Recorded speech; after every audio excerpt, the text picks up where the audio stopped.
Shogun pertama Jepang, Minamoto no Morihitomo. Di antara gemuruh samurai yang membentuk fondasi sejarah Jepang, ada satu nama yang berdiri kokoh sebagai simbol lahirnya sebuah era baru, Minamoto no Morihitomo. Ia bukan sekadar seorang panglima perang, bukan hanya seorang politisi ulung, tetapi seorang pendiri. Dari tangannya, Jepang untuk pertama kalinya dipimpin di bawah sistem militer, yang dikenal sebagai kesogunan, sebuah struktur kekuasaan yang akan bertahan lebih dari 6 abad lamanya. Yoritomo adalah titik awal dari perjalanan panjang Jepang feodal.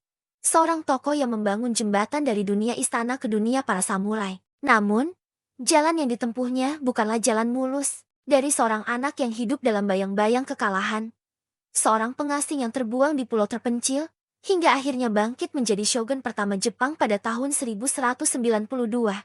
Yoritomo menorehkan kisah tentang keteguhan, strategi, dan ambisi yang melampaui batas zamannya. Minamoto no Morihitomo lahir pada tahun 1147 sebagai putra dari Minamoto no Morihitomo, kepala klan Minamoto. Pada masa itu, Jepang diperintah oleh Kaisar Go Shirakawa, tetapi kenyataannya istana dipenuhi intrik antara dua kekuatan besar, klan Taira dan klan Minamoto. Ayah Yoritomo, Yoshitomo, adalah pemimpin yang gagah berani, tetapi pada tahun 1160, pecahlah Perang Heiji, sebuah konflik yang menjadi tragedi bagi keluarga Minamoto. Yoshitomo tewas dalam pertempuran, dan seluruh keluarga Minamoto diburu oleh musuh bebuyutan mereka, klan Taira yang dipimpin oleh Taira no Kiyomori. Yoritomo yang saat itu masih anak-anak ditangkap. Banyak yang menduga hidupnya akan berakhir di pedang Taira. Namun, Kiyomori mengambil keputusan mengejutkan. Ia tidak membunuh bocah itu, melainkan mengasingkannya ke Izu, sebuah daerah terpencil di timur Jepang.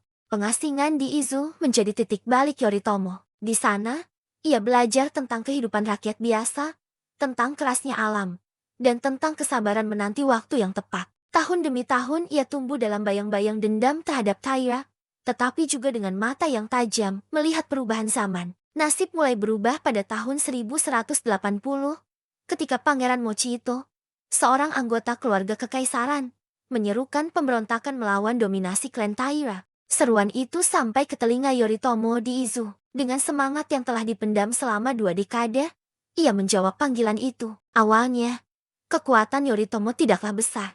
Hanya segelintir pengikut dan dukungan dari para samurai lokal yang kecewa terhadap kekuasaan Taira. Namun, satu demi satu aliansi dibangun. Yang paling penting adalah pernikahannya dengan Haje Masako, putri dari Haje Tokimasa, seorang pemimpin berpengaruh di wilayah Izu. Dari sinilah Yoritomo mendapat sokongan kuat yang akan menjadi fondasi kekuasaannya. Dengan tekad dan strategi, Yoritomo mulai membangun markas di Kamakura, sebuah kota kecil di pesisir timur. Letaknya strategis, jauh dari pusat kekuasaan di Kyoto, tetapi cukup kuat untuk menjadi basis militer. Dari Kamakura, ia mulai menarik dukungan dari berbagai klan samurai, menjanjikan tatanan baru di mana para samurai memiliki suara lebih besar dibanding sekadar menjadi alat perang istana.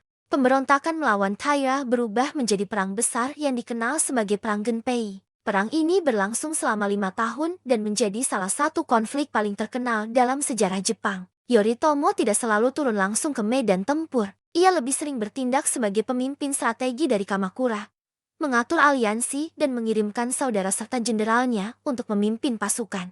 2 tokoh penting yang berperan besar adalah adiknya, Minamoto no Morihitsune, dan sepupunya, Minamoto no Noriori. Pertempuran demi pertempuran terjadi di berbagai penjuru Jepang. Salah satu yang paling terkenal adalah pertempuran Dan Noura pada tahun 1185, sebuah pertempuran laut yang dramatis di Selat Shimonoseki. Di sana, klan Taira akhirnya dihancurkan. Taira no Kiyomori sudah wafat sebelumnya, tetapi cucunya, Kaisar Muda Antoku, ikut tenggelam bersama para bangsawan Taira. Dengan kekalahan itu, kekuasaan Taira runtuh untuk selamanya. Minamoto no Morihitomo keluar sebagai pemenang. Jepang kini berada dalam genggamannya, bukan lagi istana semata, tetapi melalui kekuatan samurai yang ia satukan. Kemenangan atas Taira bukanlah akhir, melainkan awal dari sesuatu yang lebih besar. Yoritomo menyadari bahwa Jepang memerlukan struktur kekuasaan baru, bukan hanya kaisar yang tinggal di balik tirai istana, tetapi pemerintahan yang bisa mengendalikan samurai di seluruh negeri.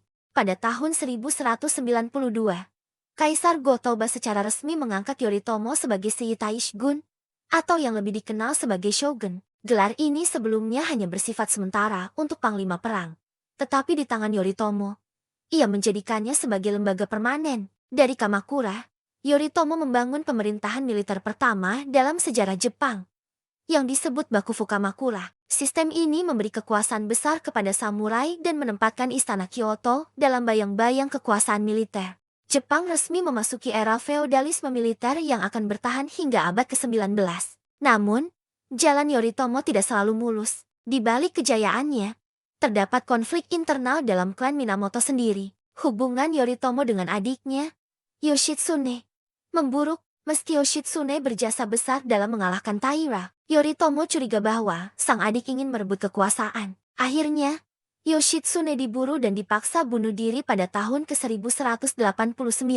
Tragedi ini meninggalkan noda dalam sejarah Yoritomo, karena banyak yang menganggapnya terlalu kejam terhadap darah dagingnya sendiri. Tetapi bagi Yoritomo, menjaga kekuasaan lebih penting daripada ikatan keluarga. Pada tahun 1199, Yoritomo wafat dalam usia 52 tahun. Beberapa sumber menyebut ia jatuh dari kuda dalam sebuah kecelakaan.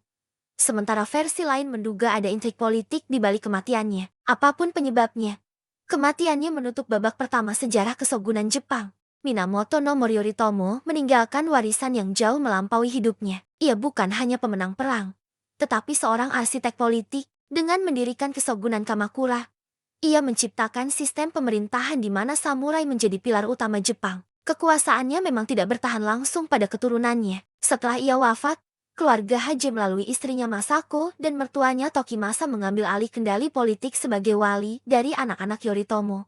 Namun, tanpa Yoritomo, sistem itu tidak akan pernah ada. Sejarah Jepang modern masih menilai Yoritomo sebagai figur transformatif. Ia adalah pengingat bahwa kegagalan di masa muda bukanlah akhir, melainkan bisa menjadi bahan bakar untuk kebangkitan. Dari pengasingan di Izu, ia membangun jalan menuju Kamakura. Dan dari Kamakura, ia membangun jalan menuju sejarah. Kisah Minamoto no Yoritomo adalah kisah tentang kesabaran, visi, dan keteguhan hati.